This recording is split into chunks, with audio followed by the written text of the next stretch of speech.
మీ జగనన్న ప్రస్తావన పేరు తెచ్చిరు కాబట్టి ఏంటి ప్లాన్ ఏంటి నెక్స్ట్ ఏంటి ఏం చేయబోతున్నారు?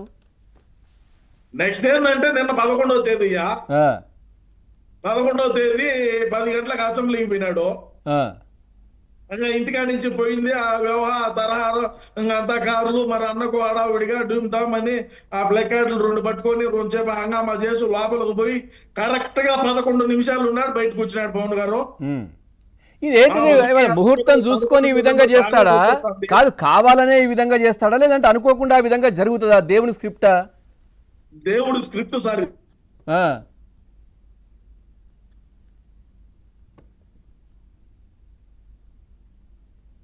రైట్, సింహరాజు గారు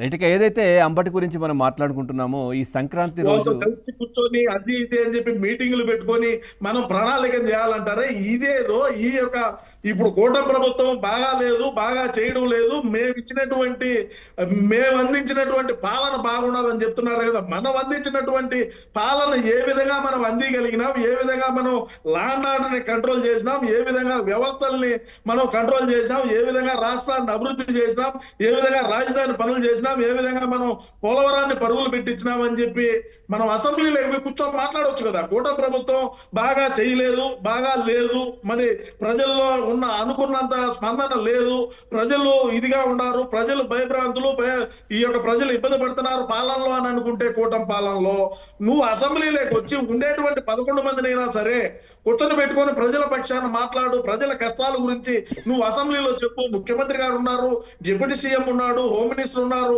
అందరూ అక్కడే ఉన్నారు, అందరూ మంత్రులు ఆడే ఉన్నారు కదా.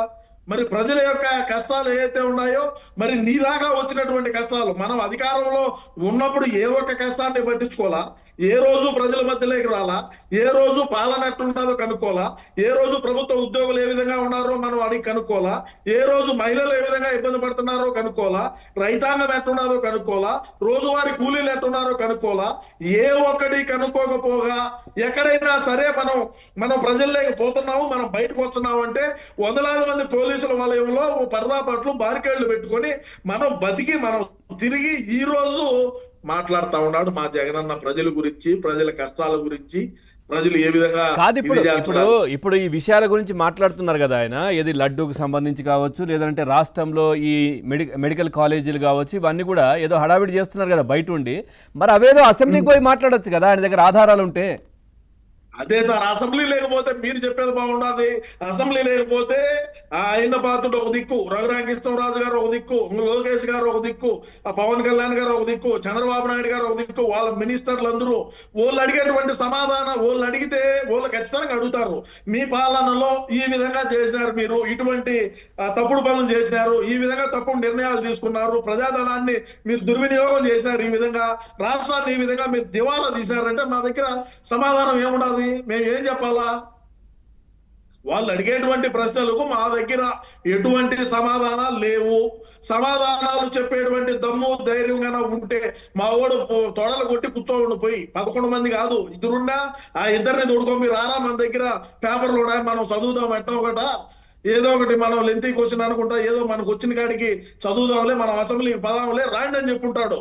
ఆ కథలు లేవు. వాళ్ళు అడిగేటువంటి కూటమి ప్రభుత్వం అడిగేటువంటి ప్రశ్నలకు సమాధానాలు చెప్పలేనటువంటి పరిస్థితి మా జగనన్నది. నిజంగా మేము ఎక్కడా కూడా అసెంబ్లీకి పోనిది, మేము ఎక్కడా కూడా ఏ జర్నలిస్ట్ అడిగినటువంటి సమాధానానికి వాళ్ళు అడిగినటువంటి క్వశ్చన్ కు మేము సమాధానాలు కూడా చెప్పలేము. మేము అందుకోసమనే రికార్డెడ్ ప్రెస్ మీట్లు పెట్టి వదులుతాము. మేము ఎంతవరకు చూడాలో, మేము ఎంతవరకు మాట్లాడాలో అంతవరకే మేము కట్ చేసుకొని మేము వదిలేటువంటి పరిస్థితులు ఈ రోజు. పవన్ గారు, ఒకవేళ బయట విలేకరులు ప్రశ్న అడిగితే టైం అయిపోయిందని వెళ్ళిపోవడమా?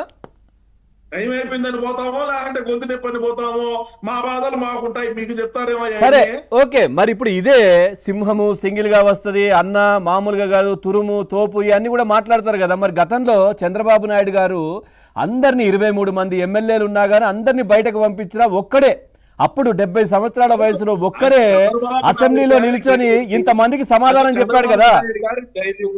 ఈ వయసులో కూడా ఆయన ఆ రోజుల్లో నిలబడి ఒక్కడే నిలబడి అందరికీ సమాధానం చెప్పినటువంటి రోజులు.